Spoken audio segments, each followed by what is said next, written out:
Magomed Ankalaev defeated Alex Pereira at UFC 313 nearly a week ago in what was a lackluster, not exciting main event.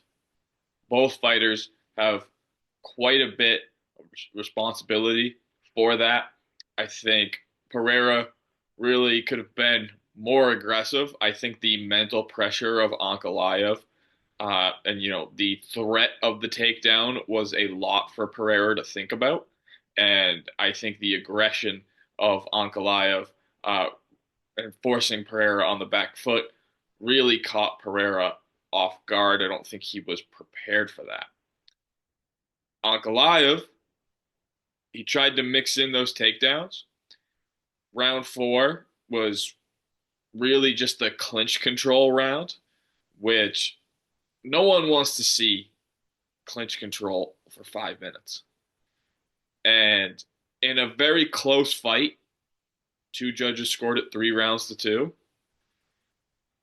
Ankalaev winning a round via clinch control really was not exciting. I think we can all agree on that. I would have rather just seen Ankalaev taking him down for 5 rounds and just hold him there than clinch control. And, I think this has reinforced the narrative that this current era of UFC champions are boring. And there's been a lot of conversation online and in the media if the UFC has a star problem. Think of the champions of a few years ago: Kamaru Usman, Israel Adesanya. We had Conor McGregor, Khabib Nurmagomedov. And right now, these champions aren't at that same level. Ronda Rousey, George St. Pierre. John Jones is still a champion, but I don't think a lot of people view John Jones the same now as they did 10 years ago. He's also been very inactive over the last 5 years as well, which has frustrated fans. What fans like is activity, and being honest with ourselves, we like strikers. I think most MMA fans would rather watch high-level kickboxing than they would any grappling whatsoever. I understand that. But the reality is, a lot of these current champions are really well rounded and are really good at mixing things up. And they have really good fight IQ for MMA. And they stay very disciplined in what they're doing. They have a very disciplined game plan. They stick to that game plan and it works. I think Bilal Muhammad is the perfect example of that. I think Dricus Du Plessis is a very good example of that as well. Obviously, Dricus is a little more awkward style to watch. I think he has a lot of power. I think he's a little bit more interesting than this group of champions that we're discussing. But I don't want to label anyone boring. I don't think Bilal Muhammad is necessarily boring. I especially don't think Merab Dvalishvili is boring, who gets thrown in that conversation a lot and gets criticized a lot due to his lack of finishes in the UFC. Pantoja is someone who I cannot wrap my head around the fact that he has not connected with fans more.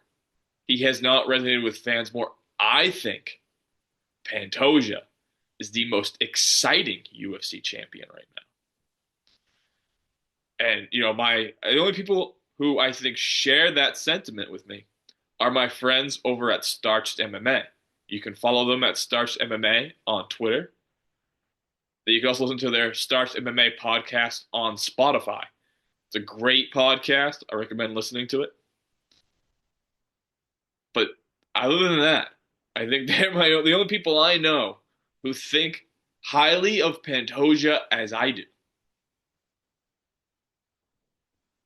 He is so exciting to watch. He comes forward. He's a good striker. He's an excellent grappler.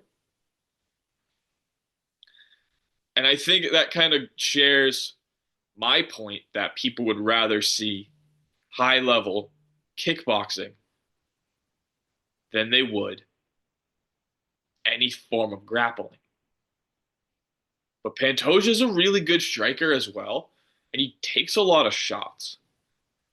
And just the toughness that he demonstrates in the octagon, I think should make him a fan favorite. But it just hasn't clicked. And I think the issue is the disrespect the flyweight division has received over the course of its history. Even Demetrius Johnson, a Mount Rushmore of UFC fighters of all time, Demetrius Johnson's on it, but Demetrius Johnson did not get a lot of respect in his time for being as elite as he was. And Pantoja is in a similar state. But with Ankalaev and Pereira, I think Ankalaev is a very well-rounded, very smart, and very disciplined fighter. And I think he went in there with a game plan against Pereira. I think he stuck to that game plan. I think he put a lot of mental pressure on. I think he demonstrated a lot of fight IQ and the ability to mix things up, keep his opponent on his toes. I think Bilal does that extremely well, and I think that's an effective way to win fights at this level. The game is constantly evolving. MMA has really evolved over its 30 years that the UFC, 30 plus years the UFC has been around. It's evolved significantly since Conor McGregor's time. That was only 10 years ago. It's really evolving quickly. You have a lot more well-rounded fighters. You have a lot more fighters knowing how to win fights via their strategy, fight IQ, and whatever game plan them and their coaches have. It's no longer just swinging wild and hoping for the best, or two different disciplines going up against each other. Everyone's super well-rounded now in the UFC. And I think this Ankalaev fight is going to reinforce that narrative that I don't believe in. That this era of UFC champions are boring, because that was a boring fight. And Ankalaev, who has more of a history of being in boring title fights, him and Jan Blachowicz a couple years ago, that ended in a draw, compared to Pereira, who has been nonstop excitement, action, and highlight reel knockouts in his time in the UFC. I think Ankalaev is going to get the criticism for this, fair or not, because Pereira could have been more aggressive himself. But, like, do you want to see that fight again? Do you want to see maybe if Pereira can get the job done? If you're an Alex Pereira fan, he can make the adjustments. But with how round five, how the 5 rounds we just saw went, how rounds 4 and 5 went, and the clinch control, and those championship rounds from Ankalaev, do you want to see a round 6?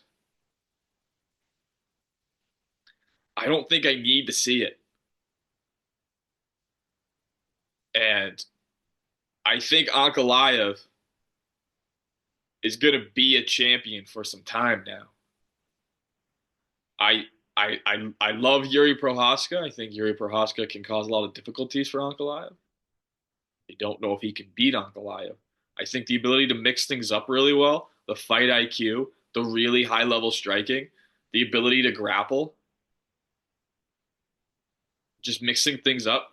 I don't know how many other people in the light heavyweight division can do that. I think that's what makes DDP so good in the middleweight division. I think that's why he beat Strickland and Adesanya.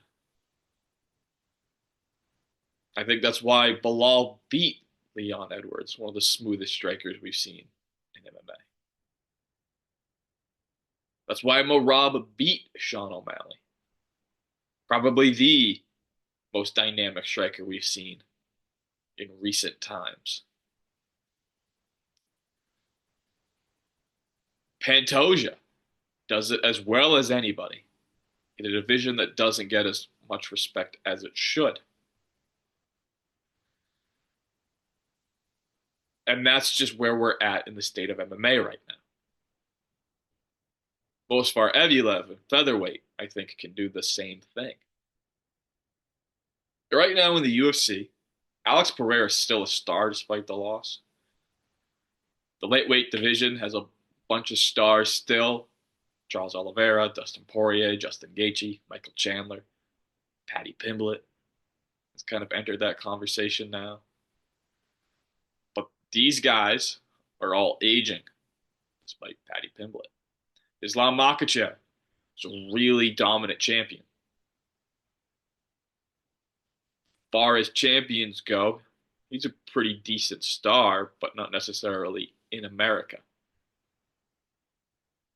Right now, I believe the only American champions are Bilal Muhammad, who probably gets more disrespect than anybody, and John Jones, who's not the most popular guy. But I think the UFC is going to start putting guys who they believe can be stars in positions to succeed. Diego Lopez is getting this title fight over Movsar Evloev at UFC 314. Evloev beat Diego Lopez. This is something that Aljamain Sterling has brought up. Diego Lopez is a lot more exciting than Movsar Evloev. He's a lot more active than Movsar Evloev. Diego Lopez is one of the most active fighters in the UFC, and that's awesome, and that's why he is in this opportunity, because he's excited fans. I don't know if Diego Lopez is going to beat Alexander Volkanovski at UFC 314. I don't know if he is the best guy in the division. I really don't. But I do think that Diego Lopez was born to fight for that BMF belt. And I think he was born to win it. And that's what I think is going to make money for the UFC moving forward, is those BMF titles. The one that Max Holloway has, another lightweight star.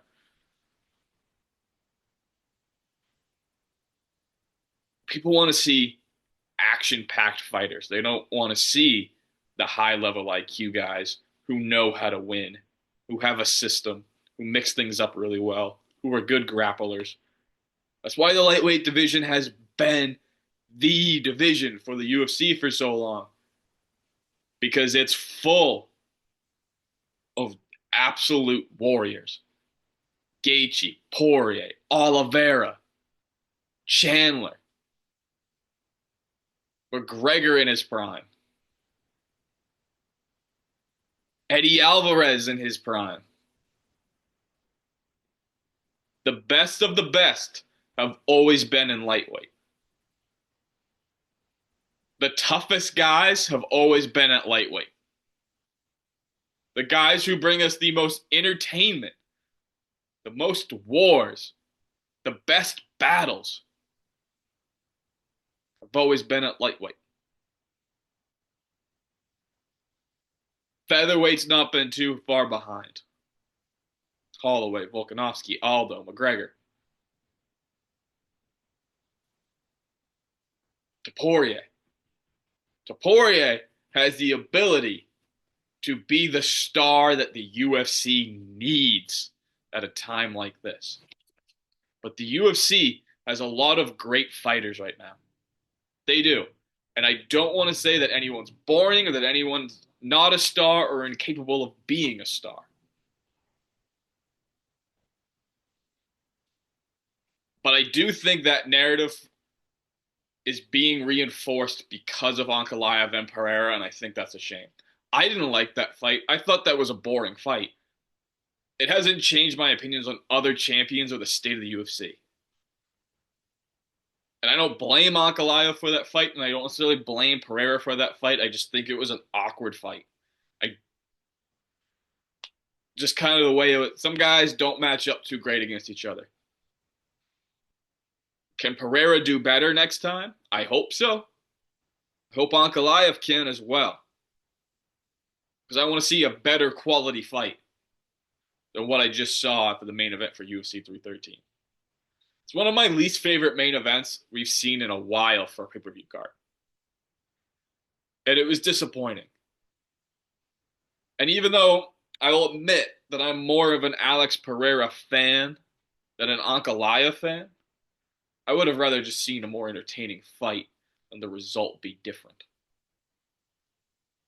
And both fighters, I don't blame them for how that fight went down, but I think they're equally responsible for that fight not being exciting and having a boring fight with one of your biggest stars and someone who's been your most exciting champion for the last year.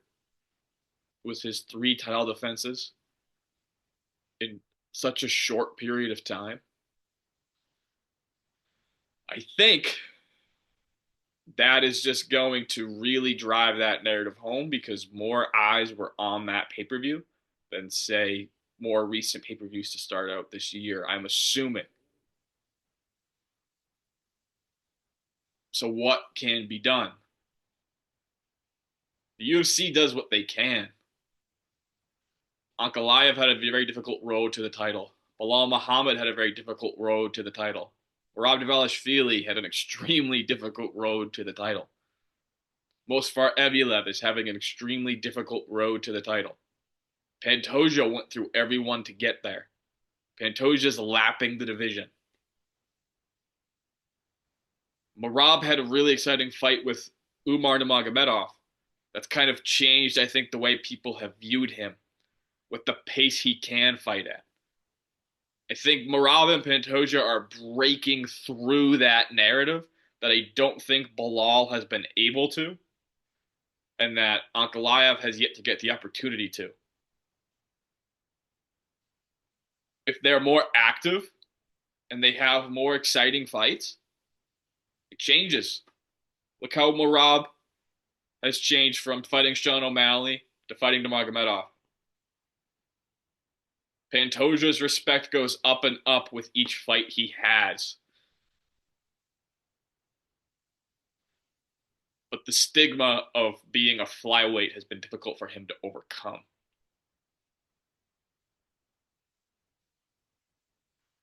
Islam Makhachev has had awesome fights with Dustin Poirier and Volkanovski. Closer fights than Khabib ever had because he was so dominant. I think that's made Makhachev very popular. But I don't know how the UFC can change what they're already doing. I think Diego Lopez getting that title shot at UFC 314, and Movsar Evloev not getting that title shot, goes to show you where their priorities are at in these situations. They prefer activity, they prefer action, they prefer excitement, just like you, the fans. But guys like Belal and Movsar Evloev have really taken over with their discipline, fight IQ, and ability to mix it up. This is Duplessis as well. That is what's taking over. And that is not resonating with fans the way it should, because we would much rather see dynamic strikers, I think. We'd much rather see the Conor McGregors than what we are currently seeing.